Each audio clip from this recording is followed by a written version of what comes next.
कर्कट रोगी को मिलिबो मागणार औषध जानतु संपूर्ण खबर। नमस्कार दर्शक बंधु, आज होउची सेप्टेम्बर मास 6 तारिख शनिवार। आसंतु आज देश विदेशर प्रमुख खबर गुड़िक उपरे नजर पकाइबा।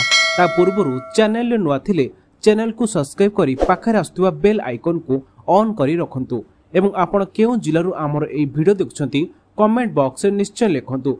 तेबे आसंतु आज संपूर्ण खबर उपरे नजर पकाइबा। प्रथम खबर, केंद्र रे बसिला बड़ बैठक, एबे सबु सामग्री हेबो सस्ता। जीएसटी स्लैब रे बड़ परिवर्तन करिसेंती केंद्र सरकार। स्लैब रे परिवर्तन हेबा परे अनेक नित्य व्यवहार्य सामग्रीर दर ह्रास हेबो बोली कहा जाउची। खास करी टीवी, एसी, वाशिंग मशीन परी सामग्रीर दर कमिबो। आगु दशहरा आसुतिया बेले नुआ दर लागू हेबकु जाउथिबारु एबे सबुठी जीएसटी स्लैब को नहीं बढ़ी चर्चा। जीएसटी रे थिबा 12 और 28 शतकड़ा स्लैब को हटाई दे जाइछि।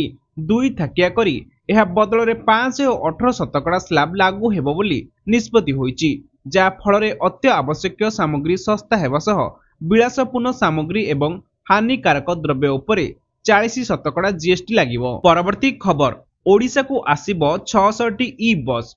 600 ई बस आसियो बोली गृह निर्माण और नगर उन्नयन मंत्री सूचना दैछंती। मंत्री कहिसंती परिवेश सुरक्षा पई ई बस अधिक प्रचलन करबाकू योजना करा जायछि। राज्य रे 1000 ई बस रो आवश्यकता रहिछि।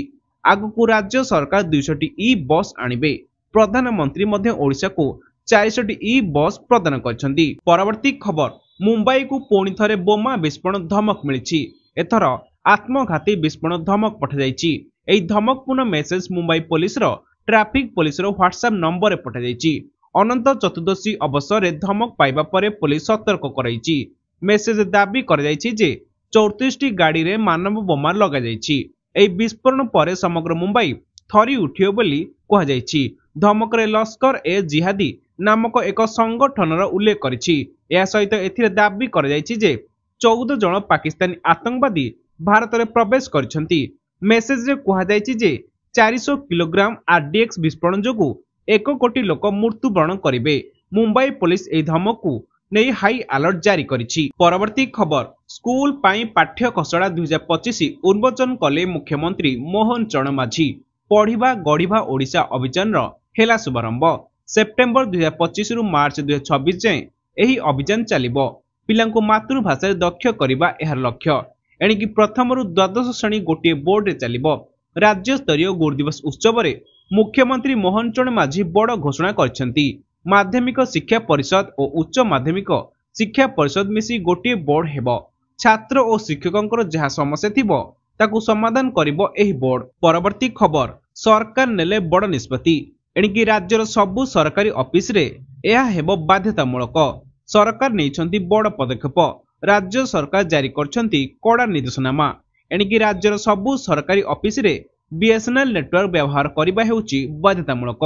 इलेक्ट्रॉनिक और सूचना प्रजुक्ति विभाग पक्षरु राज्यर सबु विभाग को चिट्ठी लेखि एने अवगत करा जायछि। परवर्ती खबर, गुरु दिवस रे गुरु पाळिले कला दिवस। 5 दफा दाबी रे शह शह शिक्षक शिक्षयित्री गर्जन।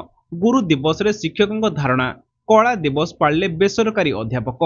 सरकारी मान्यता दाबी रे 19 दिन धरी कलम छाड़ आंदोलन रे बसचंती अध्यापक अध्यापिका।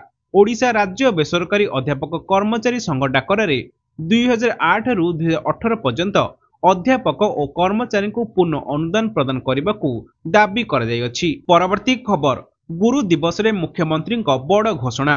पूर्ण हेबो 45,000 शिक्षक पदवी रेगुलर भित्तिरे पाइबे। राज्य स्तरीय गुरु दिवस उत्सव रे मुख्यमंत्री एक बड़ घोषणा करछंती। मुख्यमंत्री कहिसंती आगामी 3 वर्ष रे प्राय 45,000 शिक्षक पदवी पूर्ण हेबो।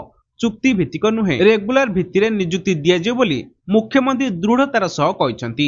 मुख्यमंत्री शिक्षा क्षेत्र में दुईटी बड़ आह्वान दे कहिसंती ड्रप आउट ह्रास और गुणात्मक शिक्षा प्रदान करा जिवो। परवर्ती खबर, दुर्गा पूजा तृण को नहीं कटक जिलापाल प्रतिक्रिया।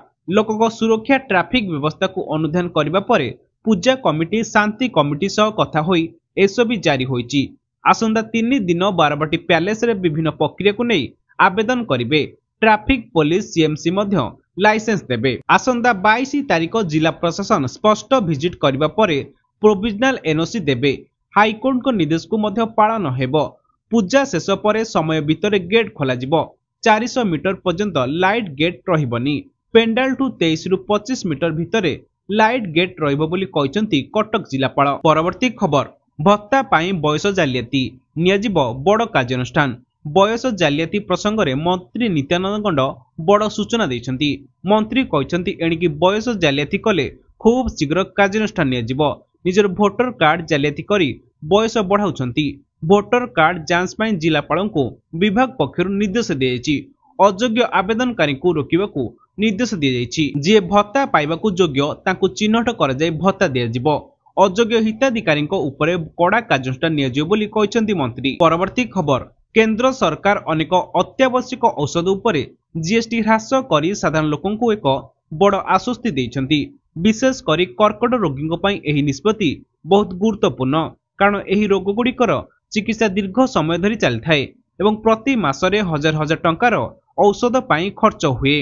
सरकार 33 जीवन रक्षाकारी औषध उपरु जीएसटी संपूर्ण भाव हटाई देइछंती। पूर्वरु एगुड़िक उपरे 12% टिकस थिला। वर्तमान एही औषध गुड़िक शून्य टिकस रे उपलब्ध हेबो। परवर्ती खबर रातिरे स्टेशन रु हेउची दादन चालाण। दादन रोकिबाकू रातिरे स्टेशन जगिबाकू श्रम विभाग को मुख्य शासन सचिवଙ୍କ निर्देश। एने श्रम विभाग सचिव एवं श्रम कमिशनर मुख्य शासन सचिवଙ୍କ चिठी लिखिछंती। पश्चिम ओडिशा बलांगीर कलाहांडी बरगड़रू दादन चालाण हेउतिबा नजर को आछि। परवर्ती खबर चाषी को घारिची सार चिंता। खरीफ चाष पई मिलुनी सार। केउठी आवश्यक ठारू चढ़ा दर रे सार मिलुची तो केउठी सार न पाई निराश होई फेरुचंती चाषी। बौद्ध जिले में सांघातिक स्थिति रे सार संकट। सार अभाव जोगु मुंडरे हाथ देलेनी चाषी।